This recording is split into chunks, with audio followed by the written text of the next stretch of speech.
안녕하세요. 슬기로운 스테이블 코인 생활입니다.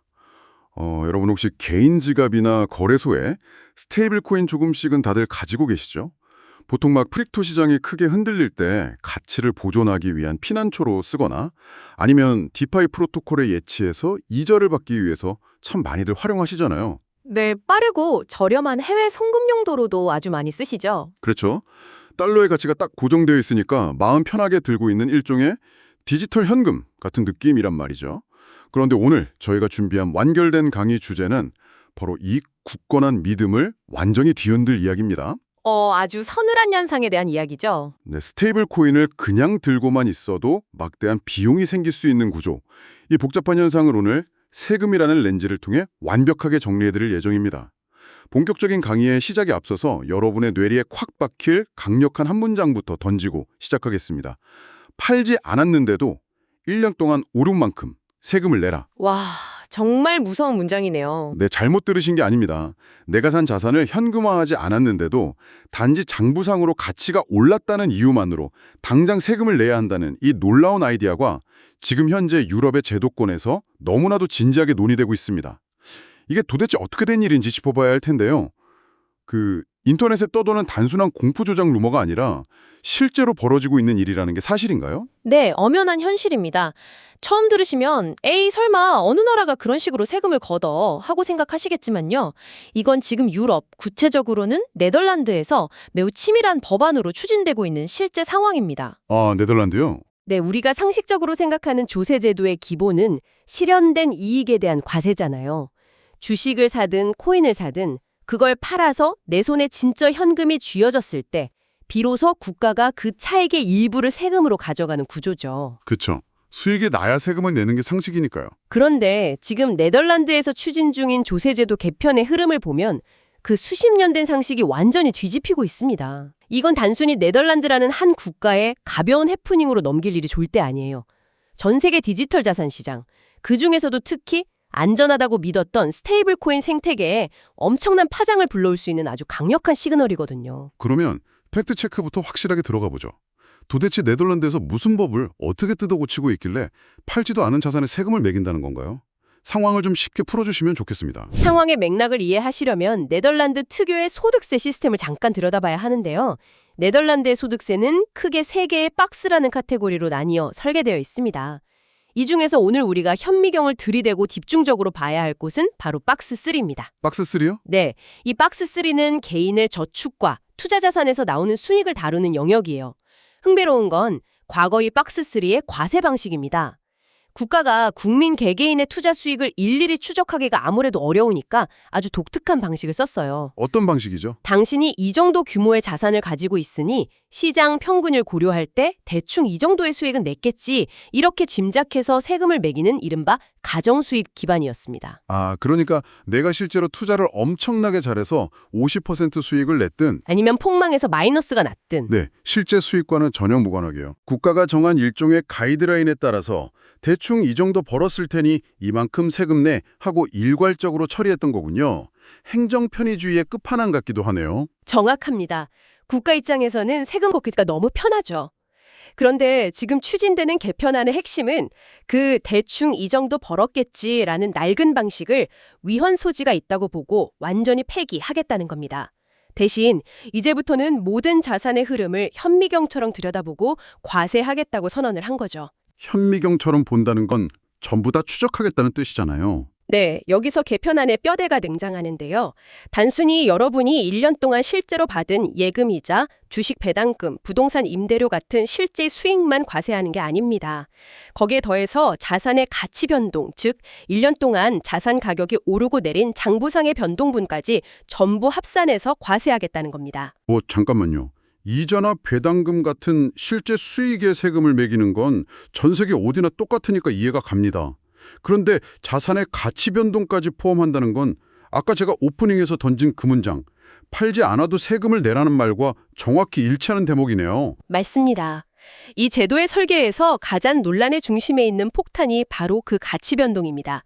법안의 내용을 보면 이 가치 변동 안에는 자산을 팔아서 얻은 실현 이익뿐만 아니라 자산을 전혀 팔지 않은 상태, 즉 내 지갑이나 계좌에 그대로 얌전히 있는 상태에서의 미실현 이익까지 과세 대상에 포함되도록 되어 있습니다. 미실현 이익까지요. 숫자로 예를 들면 어떻게 되나요? 쉽게 숫자로 예를 들어보죠. 여러분이 1월 1일에 1억 원어치 비트코인을 샀습니다. 가만히 들고만 있었는데 12월 31일에 가격이 올라서 1억 2천만 원이 되었습니다. 그러면 여러분은 단 1개의 비트코인도 팔지 않아서 수중에 들어온 현금이 0원인데도 국가는 그 2천만 원의 가치 상승분에 대해 너 돈 벌었네, 세금 내, 이렇게 청구서를 날리겠다는 뜻입니다. 와, 이거 정말 엄청난 변화인데요. 내 손에 들어온 돈이 없는데 세금을 내라니요. 그럼 이 법안이 그냥 어떤 정치인의 튀는 아이디어 차원이 아니라 실제로 입법이 꽤 진지하게 진행 중이라는 건데 현재 타임라인이 구체적으로 어떻게 됩니까? 당장 내년부터 내 지갑에 있는 코인들의 세금이 매겨지는 건가요? 타임라인을 명확히 브리핑해 드릴게요. 우선 이 법안은 상당한 진전이 있었습니다. 가장 최근인 2026년 2월 12일에 네덜란드 하원에서 관련 법안이 이미 통과가 되었습니다. 정부가 애초에 목표로 잡은 공식 시행일은 2028년 1월 1일입니다. 하원을 벌써 통과했다고요? 그럼 사실상 구부 능선을 넘은 거 아닌가요? 속도를 내고 있었던 건 사실입니다. 그런데 여기서 최근 극적인 반전이 하나 생겼어요.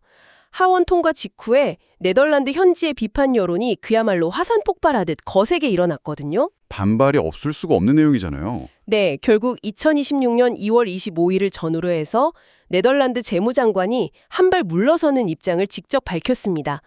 여론의 비판이 큰 만큼 제도의 수정이 필요하다라고요.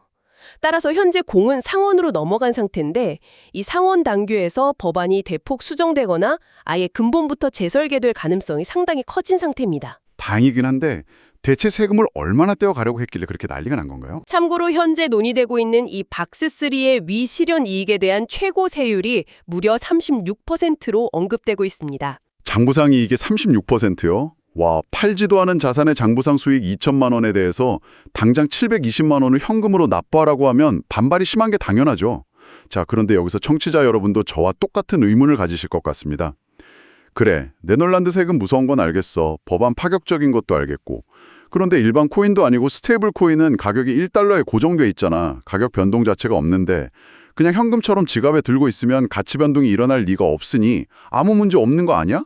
이렇게 생각하기 쉽단 말이죠. 아주 예리하고 현실적인 포인트입니다. 겉보기에는 1달러에 딱 고정된 스테이블 코인이 이 살벌한 가치 변동 과세와는 전혀 무관해 보이죠. 가치가 안 변하니까 미실현 이익도 없을 거고요.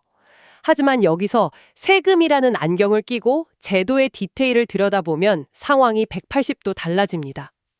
세금의 관점에서 스테이블 코인이 단순한 현금이 아니라 투자 목적의 자산으로 분류되는 순간 시장의 모든 룰이 뒤바뀌게 됩니다. 우리가 일상적으로 쓰는 예금 통장의 달러가 아니라 완벽하게 다른 카테고리로 묶여버린다는 거군요. 그렇습니다. 그 연결고리를 제가 세 가지로 조목조목 짚어볼 텐데요. 첫 번째는 방금 말씀하신 크립토 자산 분류 그 자체의 리스크입니다.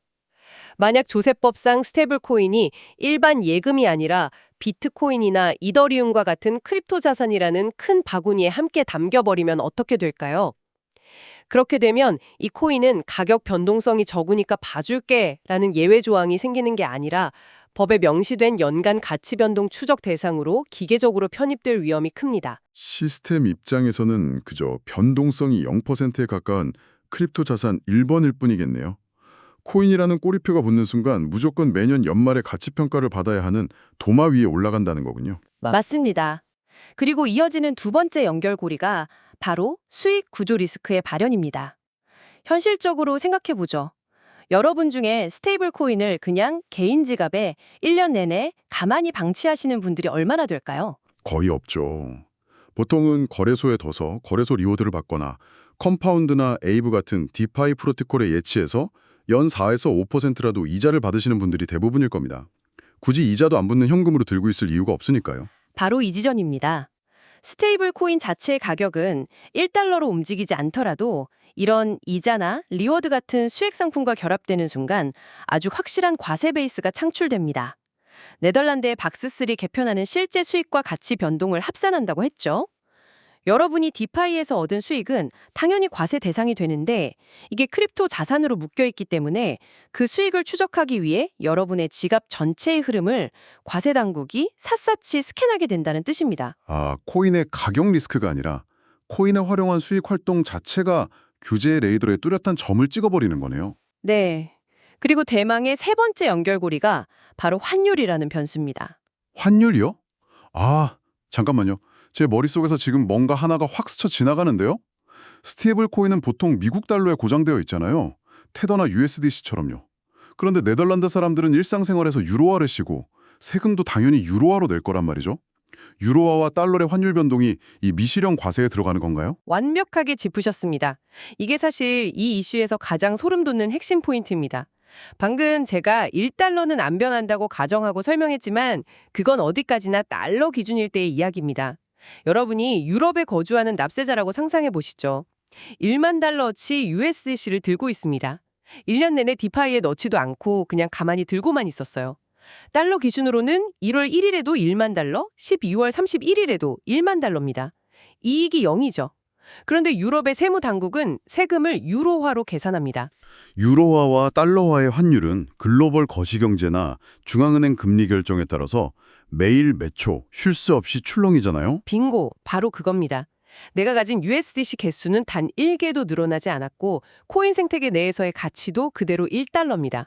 그런데 만약 지난 1년 동안 미국 연준이 금리를 올리고 유럽 중앙은행이 금리를 내려서 유로화 대비 달러 가치가 10% 상승했다고 쳐봅시다.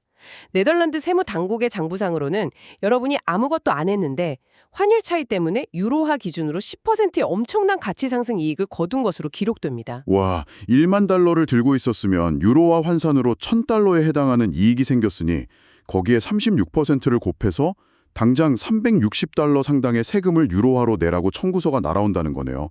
내가 디파이 이자를 받은 것도 아니고 그냥 안전하게 들고만 있었는데도요. 정확합니다. 결국 이 가치 변동 과세 설계가 그대로 도입되면 유럽인들에게 스테이블 코인은 더 이상 인플레이션을 해치하는 안전한 현금 대용품이 아닙니다.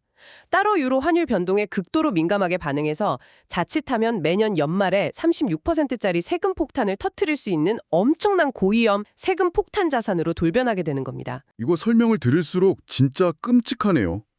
유로와 환율 변동분까지 전부 장부상 이익으로 잡아서 36% 세금을 현금으로 내라고 압박한다면 현지에서 여론이 폭발한 게 너무나도 방연해 보입니다. 도대체 현지에서는 구체적으로 어떤 논리들로 이 법안을 공격하며 반발하고 있는 건가요? 현지에서 폭발하고 있는 논란의 핵심은 크게 두 가지 근본적인 모순으로 요약할 수 있습니다. 첫 번째는 유동성과 공정성의 딜레마입니다. 앞서 말씀하셨듯이 세금은 무조건 현금으로 내야 합니다. 국가가 세금을 비트코인이나 USDC 혹은 장부상 숫자로 받아주지 않잖아요. 그런데 우리가 이야기하는 이 미실현 이익이라는 건 내 손에 진짜로 들어온 현금이 아니라 시스템 화면에 찍힌 장부상의 숫자일 뿐입니다. 맞아요. 주식이든 코인이든 내가 팔아서 출금을 해야 진짜 내 돈이지 화면에 찍힌 빨간불은 언제 파란불로 바뀔지 모르는 사이버머니 같은 거잖아요. 그렇기 때문에 여기서 치명적인 모순이 발생합니다. 만약 올해 암호화폐 강세장이 와서 내 자산이 장부상으로 2배가 올랐다고 가정해보죠. 나는 장기 투자를 할 거라 자산을 팔지 않았기 때문에 수중에 세금을 낼 현금이 없습니다. 그런데 국가는 당장 그 장부상 이익의 36%를 현금으로 내라고 닥달합니다. 납세자는 세금을 내기 위해 어쩔 수 없이 잘 오르고 있는 코인을 강제로 팔거나 심지어 은행에서 빚을 내서 세금을 납부해야 하는 황당한 상황에 처하게 됩니다. 빚을 내서 세금을 낸다고요? 백본 양보해서 그렇게 세금을 냈다고 치죠. 그런데 이듬해에 거대한 크립토 폭락장이 와서 내 자산 가치가 70% 증발해버렸다면 어떻게 될까요? 헐, 내 자산은 반토막, 세토막이 났는데 작년에 국가가 뜯어간 세금은 이미 내 손을 떠났잖아요. 그럼 그 낸 세금을 국가가 다시 전액 환불해 주나요? 바로 그 지점이 현지 납세자들이 정부를 향해 던지고 있는 가장 분노 섞인 질문입니다. 올해 장부상 올랐다고 세금을 왕창 뜯어가 놓고 내년에 시장이 폭락하면 내 손실은 누가 어떻게 보상할 거냐. 현금이 없는 사람에게 세금을 강제하는 이 유동성의 미스매치, 그리고 이익은 꼬박꼬박 가져가면서 손실의 리스크는 오롯이 개인이 져야 하는 조세 공정성에 대한 분노가 논란의 1번입니다. 듣고 보니 정말 피가 거꾸로 솟을만 하네요. 그럼 두 번째 논란의 핵심은 뭡니까? 두 번째는 이 제도가 태생적으로 품고 있는 이중구조의 함정입니다. 방금 들으신 미실현 1위 과세가 억울하긴 해도 만약 네덜란드 내의 모든 자산에 똑같은 룰이 적용된다면 차라리 덜 억울할 겁니다. 법이 원래 이렇구나 하고 체념이라도 하겠죠. 그런데 이 법안 설계가 아주 교묘하고 복잡하게 나뉘어 있습니다. 기준이 다르다는 뜻인가요? 어떻게 다르게 적용되길래요? 쉽게 비유를 들어볼게요. 여러분과 옆집 이웃이 올해 각각 장부상으로 1억 원의 이익을 냈다고 쳐봅시다. 그런데 여러분은 그 이익을 크립토와 주식 투자로 냈습니다.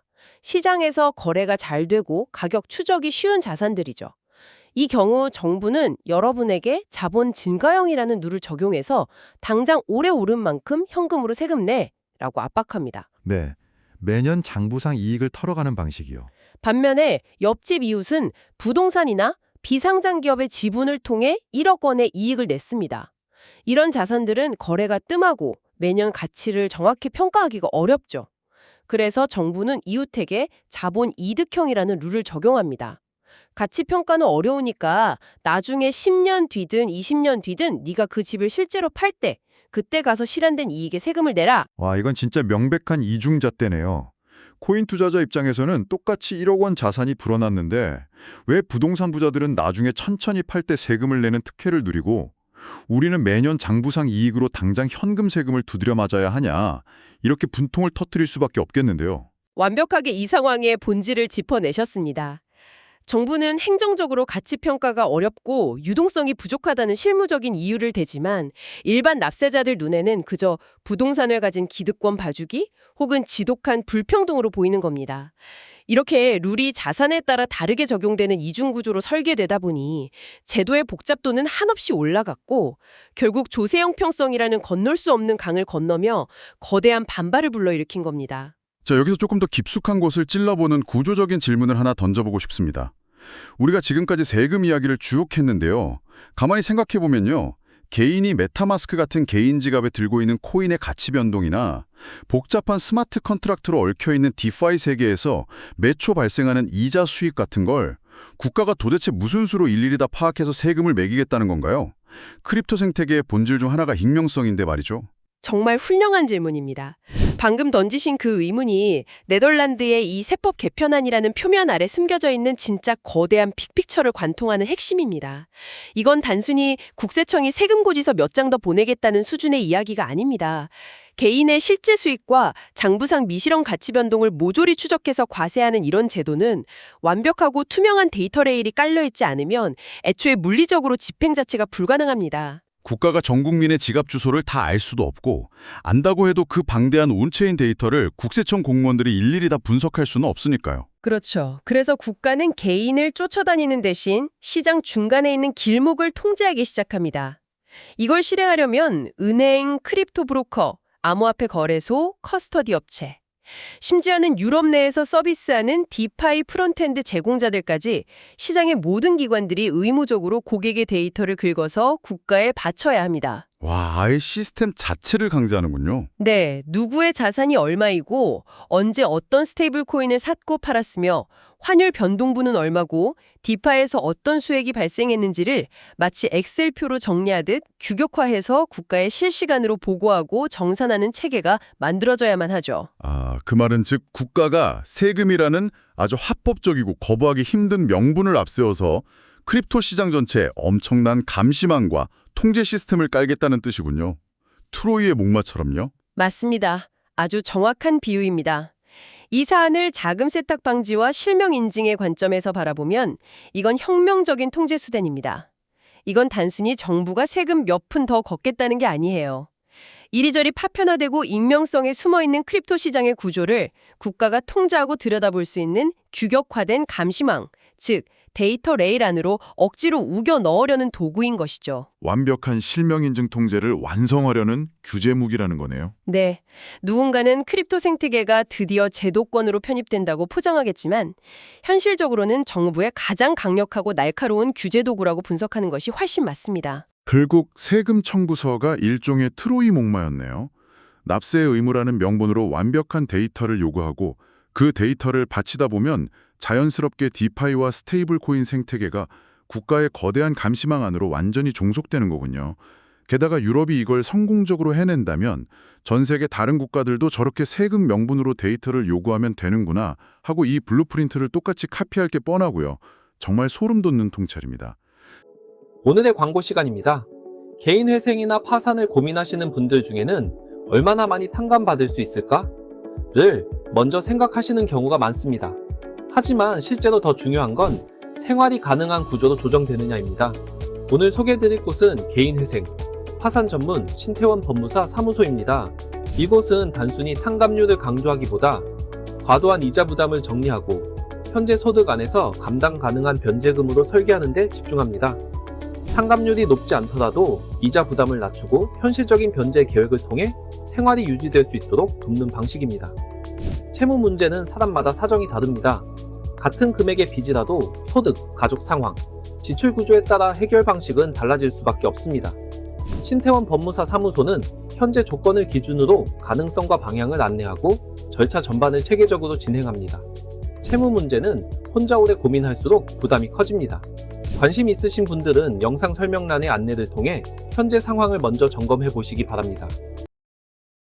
자, 그렇다면 아직 확정된 룰이 아니라고 하셨으니 우리 청취자 여러분이 앞으로 이 이슈와 관련해 글로벌 뉴스를 보실 때 어떤 점을 주의 깊게 추적해야 할지 요약을 좀 부탁드리겠습니다. 네, 아직 입법이 살아서 움직이는 진행형 사안인 만큼 지금 단계에서는 다음 4가지 관전 포인트만 명확히 체크하시면서 뉴스의 흐름을 따라가시면 됩니다. 첫째, 현재 공이 넘어가 있는 네덜란드 상원의 결정입니다. 이 법안이 하원을 통과한 원안 그대로 뚝심 있게 밀어붙여질 것인지 아니면 거센 반발에 부딪혀 핵심 독소 조항이 빠진 수정안으로 타협될지 그것도 아니면 아예 근본부터 재설계될지 그 운명의 방향을 지켜봐야 합니다. 상원의 스탠스가 첫 번째 변수군요. 두 번째는요? 둘째, 가장 논란의 핵심인 미실현 과세의 타겟 범위가 최종 법안에 어떻게 명시되는지입니다.